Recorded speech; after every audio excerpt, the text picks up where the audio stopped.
Steal or tamper with my son's medication? Alright, I'll bring down your entire pharmacy. This happened in 2012.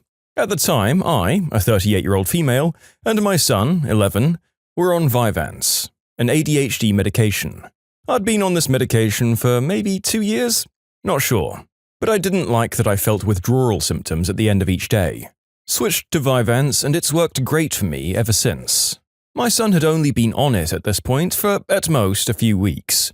So I started to notice that on certain days, it didn't feel like I'd taken my pill at all. I was on 60 milligrams a day and my son was on 20. Now, my son was adjusting and his behavior and focus actually seemed worse at times.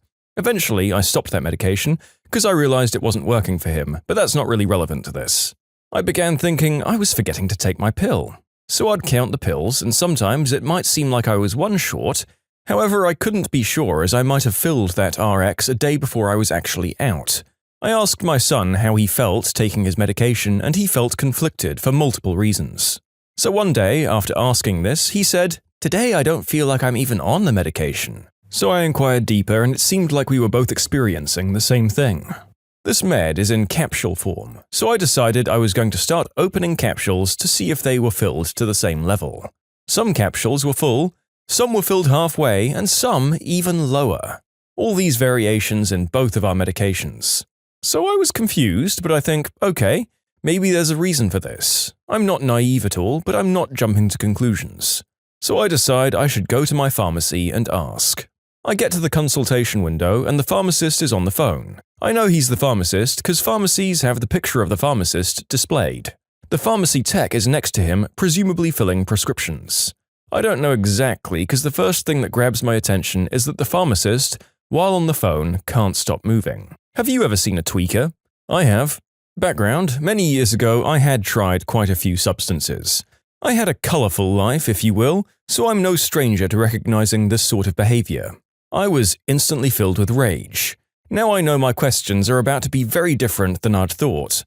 I'm honestly glad he was on the phone for about 5 minutes so I could collect myself internally and think how I'd approach this situation. I'm certain at this moment he's the reason our meds vary in volume so wildly. He gets off the phone and greets me. I'm not confrontational and certainly I've never created a scene in public. I'm actually quite laid back. So I present both bottles of Vyvanse to him and explain how it felt wildly varied from day to day, to the point that some days it felt like I hadn't taken the medication at all. His response is that that's an issue to take up with the manufacturer. Now, I'm saying this calmly and quietly. I want to read his reactions. Now, I see the pharmacy tech side-eye me several times. I see her getting visibly nervous. His response further teased me off, so I said, still remaining calm but slightly louder, that I in fact opened the capsules to check on mine and my son's current bottles, and I firmly believe that someone here is tampering with our meds. I swear the color in his face drained instantly. He couldn't make eye contact. He's still moving, twitching, and tweaking hard. The pharmacy tech also went from nervous to, oh crap. I'm so livid that I'm seriously about to commit a felony. He says, with his head hanging low, no eye contact, that I'll have to call the manufacturer of this medication and he provides me the 800 number. I think I said something else, but I'm blind with rage at this point, so I go home. This is malicious compliance. Tell me to take it up with the manufacturer? Okay then, I will. So I've never in my life called a corporate office to complain about service or anything. Get the wrong order off Amazon? Guess I'm giving that away. Food order wrong? Well, that sucks, but I'm going to do nothing about it. Why? I'm terrible at adulting and it's too much effort for small inconveniences. This, however, is my son's medication. Also mine, but I'm not as concerned about me. So I call this number and I'm not hopeful at all, and I figure it's about 10 minutes of my time. Oh, how wrong I was, dear Reddit. This phone call lasted 45 minutes to an hour. First, I quickly realized this is a CYA line of questioning. So at first I feel like it's a waste of my time, and of course pharmaceutical companies don't care about people. I mean, this lady is interrogating me as though I've committed murder. She's asking me many repeat questions but worded in different ways. I explain to her that I have no complaints about my medication itself. It's worked well for me. I tell her everything I've written here, but in much greater detail, and then she asks more questions in similar interrogation style, based specifically on my accusations against this pharmacist and tech. At some point during this, I swear I start to feel that they're taking this very seriously, even though they're still covering their own butts. I insisted throughout that I was certain that the pharmacist and at least that one tech were tampering with or stealing our meds. After the call, I'm internally filled with rage for days, and I obviously changed pharmacies. A couple of months later, when it was time for another refill, my new pharmacy and others in my area didn't have my meds available. Over the years, this particular med, there are times that pharmacies just don't have it on hand. Guess which pharmacy did have it on hand? So I say screw it and I hope for the best. By this time, I'd stopped this med for my son as it wasn't right for him. I go to pick up my stuff and there's a new pharmacist. In fact, the entire staff is unrecognizable. The nice man gets me my prescription and I say, "So, you got a new pharmacist, huh?" He says, "Yeah, actually, everyone had to be replaced because there were some issues." I was grinning from ear to ear. I almost told him I knew exactly why, but instead I just walked away feeling so satisfied. Obviously, I know they all lost their jobs, but I don't know what else happened. I'm sure I wasn't the only one who had their meds stolen like this, but I don't know if anyone else confronted them or called. Judging by their reactions when I confronted them, I'm certain I was the first. Does anyone know how pharmacies are investigated in a case like this? This happened in Indiana for you sleuths. I'd love to hear insight on this. So, this is how I helped an entire staff in a pharmacy get the sack. I feel like I should add a few things that I didn't want to touch on at first. My body is quite accustomed to ADHD meds, so when my meds were shorted, as in milligrams per day, for me it meant that it was just ineffective. For my 11-year-old son, who's always been skinny and lanky, there were profound and heartbreaking effects. Straight away, this was solved within a week after I abruptly took him off those meds. A combination of reasons. 1. Having his meds be a different dosage each day, possibly not the right meds regardless, but these meds have to be consistent, especially for a young child who'd recently started taking it. My son was a sweet, loving, and affectionate boy. While this was going on, he'd go from sobbing to angry to violent to feeling great and focused and doing better in school. I, of course, contacted his doctor, who reassured me before I knew our meds were tampered with. Then his behavior became pretty wild and dangerous, so I immediately stopped these meds and got professional help for him. I have great guilt over this, but my now 19-year-old son is absolutely doing great and is his sweet, loving, affectionate self, and that time is a distant memory, although still very painful. So I decided that I should include that because what those awful people did was endangering my son. So when I say that I was filled with rage and contemplating violence towards the workers, this is why. I didn't want to include it because it's so painful to relive.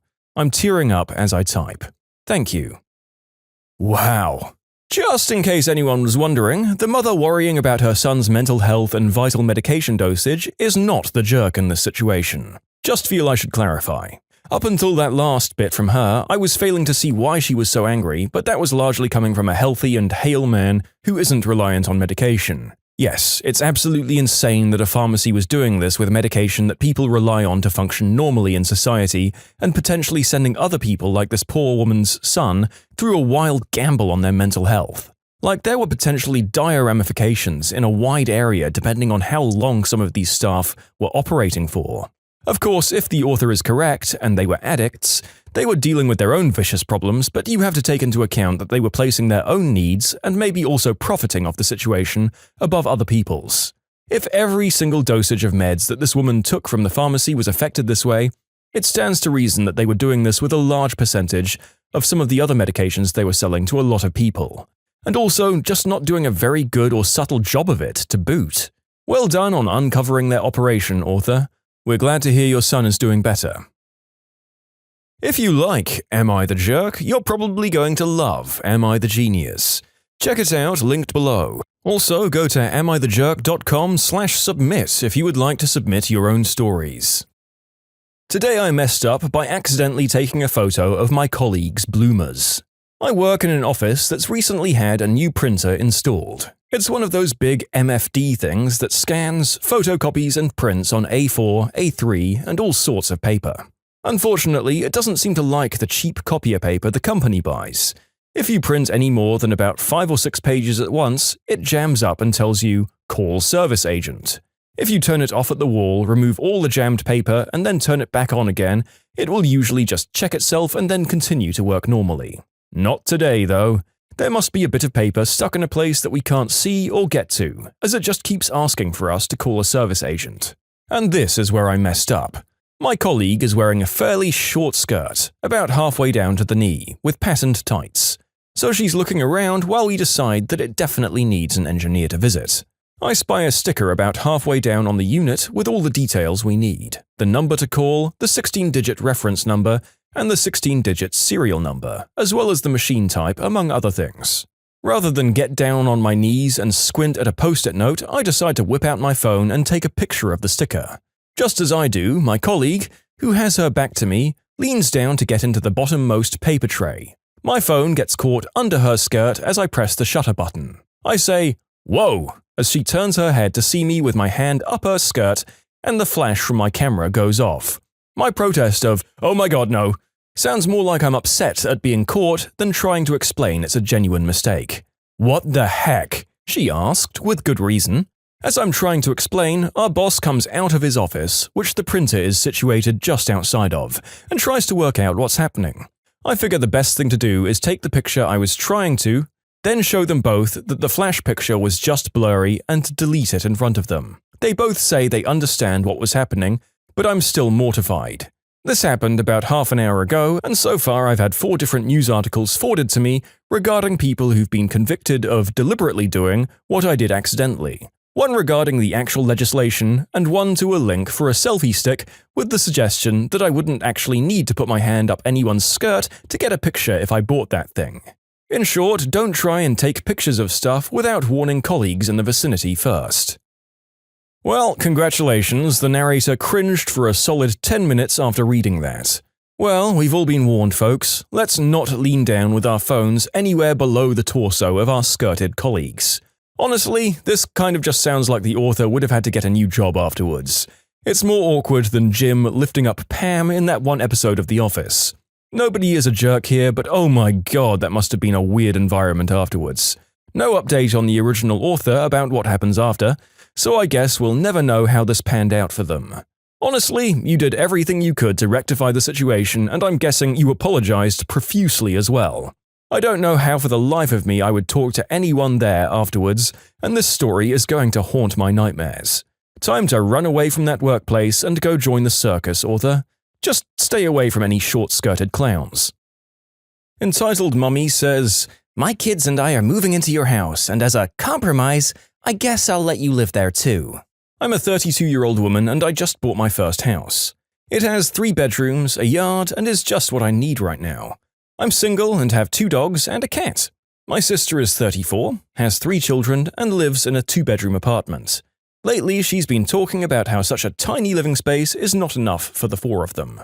When she got to know about the house I'd bought, she became very upset and told me I was being wasteful, as I'm single and don't have kids and therefore don't need such a big place. I reminded her that what I do with my hard-earned money is none of her business. She went on to complain to our mother about how selfish I was being. Yesterday evening, I got a call from my mum telling me I should let my sister and her kids move into the house. My house. I told her no one was going to live in the house that I paid for but me, and that extra space would be great for my dogs to play in. My mum also got very upset with me and told me I was being unreasonable, that my sister's kids are growing and need the space more than my dogs. I offered to help out my sister financially so she could rent a bigger place. My mum got my sister on the phone, who shot down the idea, telling me I needed to let her and her kids live in my house. When I refused again, she very generously suggested a compromise. I could live in the house with her and her kids and would not have to find somewhere else to live. She said this as if she was doing me a favor. I told her she had lost her mind and hung up. However, my mum and sister kept pestering me, with my mum trying to guilt-trip me by telling me that my sister had been crying over not being able to live in a nice house like mine. I got fed up and decided to shame them. I made a post on Reddit about this, and of course, most of the commenters could hardly believe how entitled my mum and sister are. They got bashed pretty badly.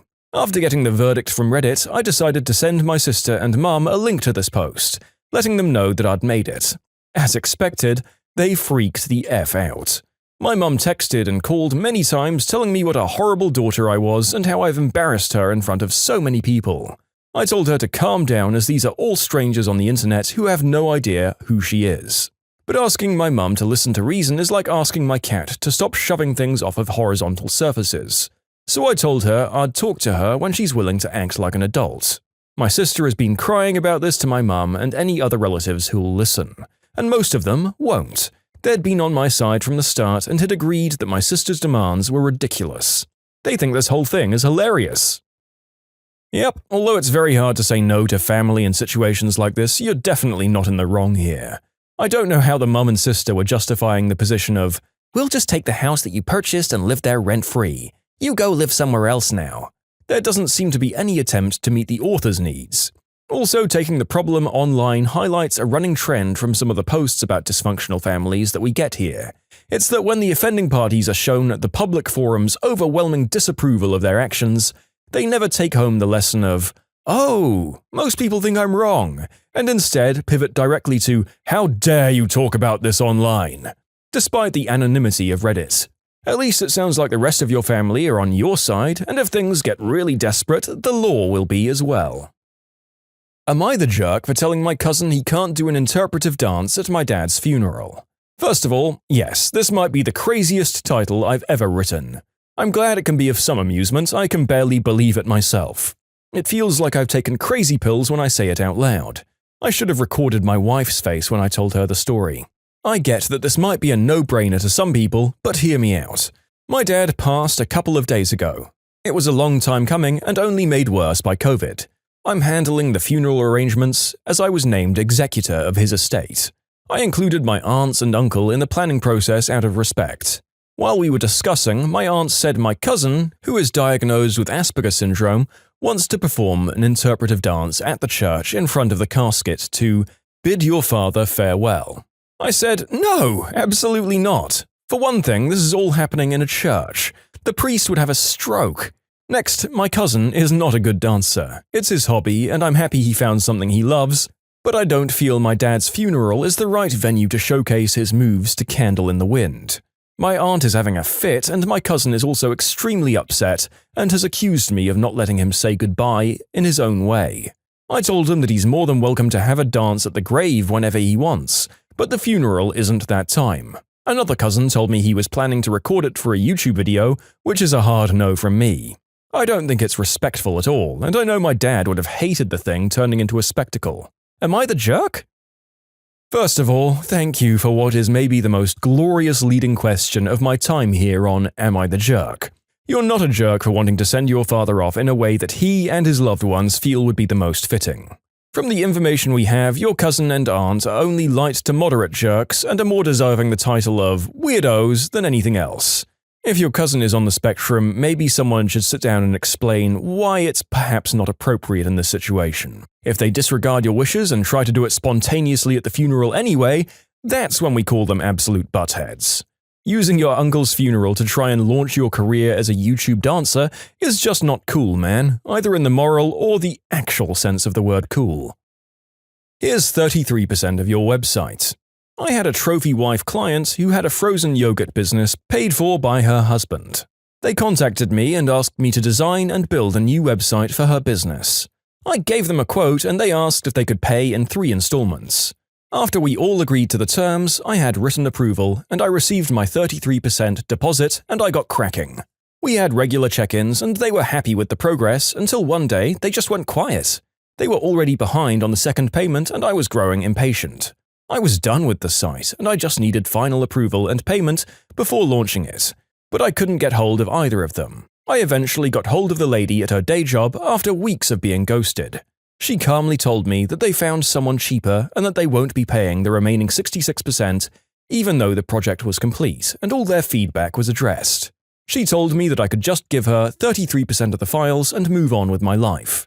I made it clear that websites don't really work if you only upload 33% of the files, sarcastically, at which point she hung up the phone. I still had their FTP details for their brand domain that housed their current, old website, so I decided to take revenge.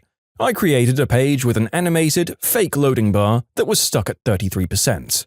Underneath the loading bar was the message, "This company does not pay their suppliers. They decided to only pay a third of the price, so now they only have a third of a website." I went as far as to download the website files, split it up into roughly 3 portions, file size, and unload a zip folder containing a third of the files to the FTP folder. This way, I actually gave them the 33% they paid for, and I could show the file size to prove it. I also permanently deleted the old site's files from the folder so they couldn't restore from a backup. Not that they'd have any clue how to do that. They threatened to sue me, and I'm still waiting. Incredible. As a budding freelancer, I have no respect for clients who try to weasel their way out of deals like this. Write solid contracts, people, and then hold them up to their faces when they try and get you. Your clients are absolute jerks for quietly pulling this on you and waiting until the website was complete before telling you. If they needed to switch designers, fine, but don't wait until the job is done to do so. Nice revenge, clap clap all round. When you subscribe, make sure to hit the bell to turn on notifications. Put the playlist on in the background to finish listening to all the stories. Or if you want to check out some great music, check out easymode.com. If you like Am I the Jerk, give Am I the Genius a shot. Everything linked in the description.